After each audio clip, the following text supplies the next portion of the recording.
Is Russia losing its grip on Africa? Over the past few years, Moscow has emerged as a significant force in the strategically important Sahel region. Having pushed France out, it became an indispensable ally to the region's military governments. However, that influence is now under growing threat. So, is Russia's dominance really been undermined? And what will all this mean for Moscow, especially as it comes under growing pressure in Ukraine? In international relations, great powers can exert influence in many ways. Sometimes they show political or diplomatic leadership. At other times, they may provide economic support. Alternatively, influence may be based on security. They offer protection against external enemies or internal threats. But such relationships can be fickle. The protector's standing rests entirely on their ability to deliver. The moment it visibly fails to provide security, its influence can start to suffer, with potentially far-reaching effects. This is the problem Russia now faces across the Sahel, the semi-arid belt of territory stretching along the southern edge of the Sahara. Having built its position on the promise to keep friendly governments in power, Moscow now finds that promise tested at exactly the moment when it can least afford to show any further weakness. The Sahel region of Africa stretches for almost 5,000 kilometres from the Atlantic Ocean in the west to the Red Sea in the east. However, our focus is on its western and central core, the three landlocked states of Mali, Burkina Faso and Niger. Together they cover an immense territory, larger than Western Europe, and are home to around 75 million people, most of whom are Muslim. Although the three countries are rich in natural resources, they remain amongst the world's poorest countries. As a result, while their territories are vast, their governments have limited military resources. This is especially crucial in the case of Mali, which covers more than 1 million square kilometres. Much of its north consists of sparsely populated desert, inhabited by Berber-speaking Tuareg communities whose relationship with the central government in the south has been fraught since independence. And it's in the broad belt between the desert north and the more densely populated agricultural south that insurgent groups have found space to establish themselves, creating the insecurity that's drawn outside powers, including Russia, ever deeper into the region. To understand Russia's place in events, our story in fact starts with France. Having been French colonies until they gained independence in 1960, over the following decades, all three countries remained under French economic, political and security influence.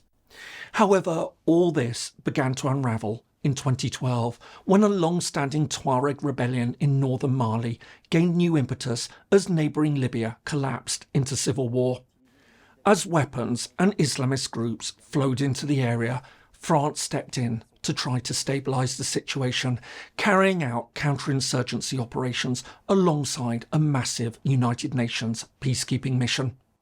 But despite the huge international commitment, the effort to contain the fighting ultimately failed, as violence spread from northern Mali into the centre of the country and then into Burkina Faso and Niger.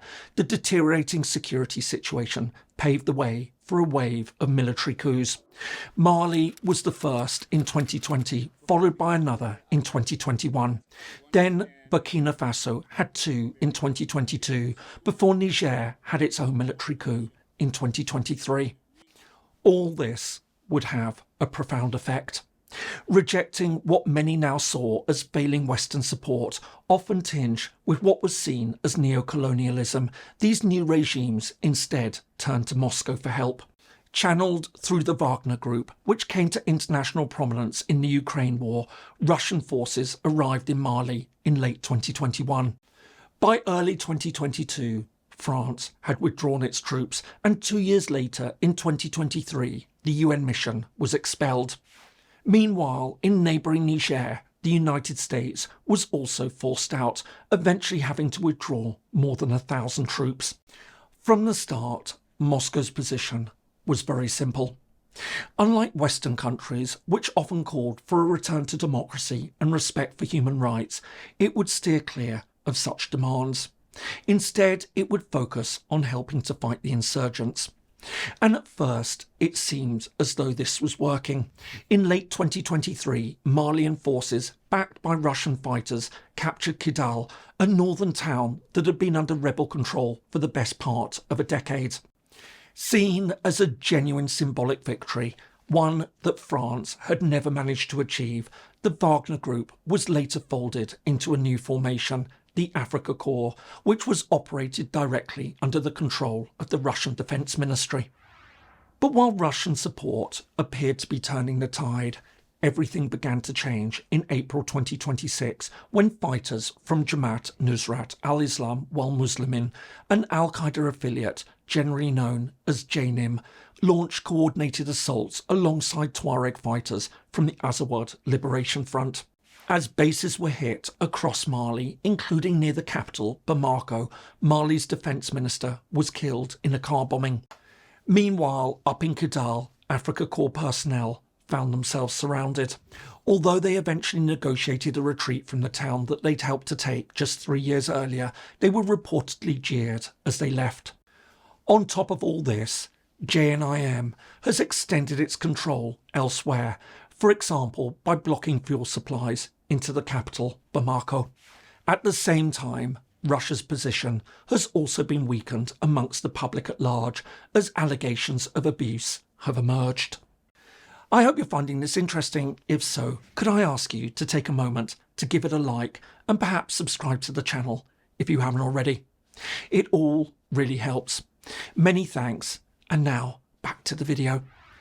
So, is Russia really losing ground in the Sahel? In one sense, it may seem so. The Kidal episode is widely seen as far more than a mere setback.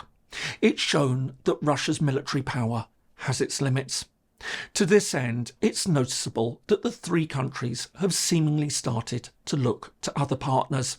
For instance, Turkish drones have become central to military operations. Likewise, at a strategic level, China has become more active, strengthening its position in mining, infrastructure, and increasingly arms supply.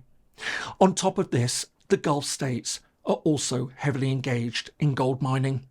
Many expect that they will want to step in to provide security for their investments.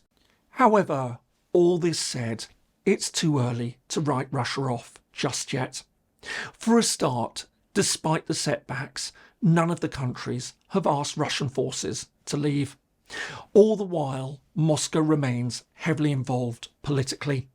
For example, in July 2026, the Russian Foreign Minister Sergei Lavrov travelled to Niger for a second round of ministerial consultations with the three countries, now grouped together as the Alliance of Sahel States. There he signed further agreements with each of them and invited them to attend a forthcoming Russia-Africa summit in Moscow. Meanwhile, Niger's foreign minister has publicly said that Russia is among his country's strategic partners. And this provides the greatest clue as to what is really going on. Russia's value was never just about defeating the insurgencies. It was about regime survival.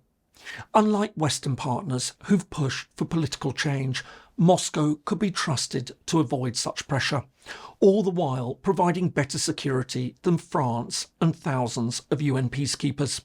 In this sense, Russia isn't being pushed out. Instead, it's perhaps better to see it as being downgraded. It's no longer the indispensable patron that it was just a few years ago. It's now one partner amongst many.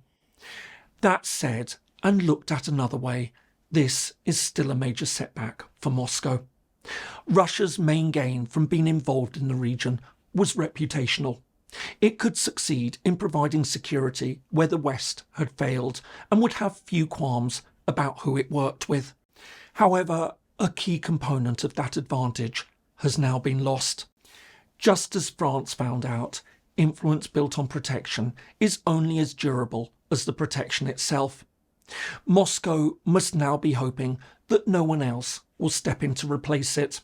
But if another suitor should come forward, things could well change. Meanwhile, Russia's weakened position in Africa won't have gone unnoticed. As it loses ground in Ukraine, these setbacks will be seen as further evidence that Putin's Russia is far from the power that it once was, unable to provide economic support to its friends, and with its political and diplomatic leverage now severely undermined, even its ability to provide military security to its allies and partners is being called into question. And it's for all these reasons that the events now taking place in the Sahel could in fact spell far greater problems for Moscow in the long run. I hope you found that useful. If so, here are some more videos that you might find interesting.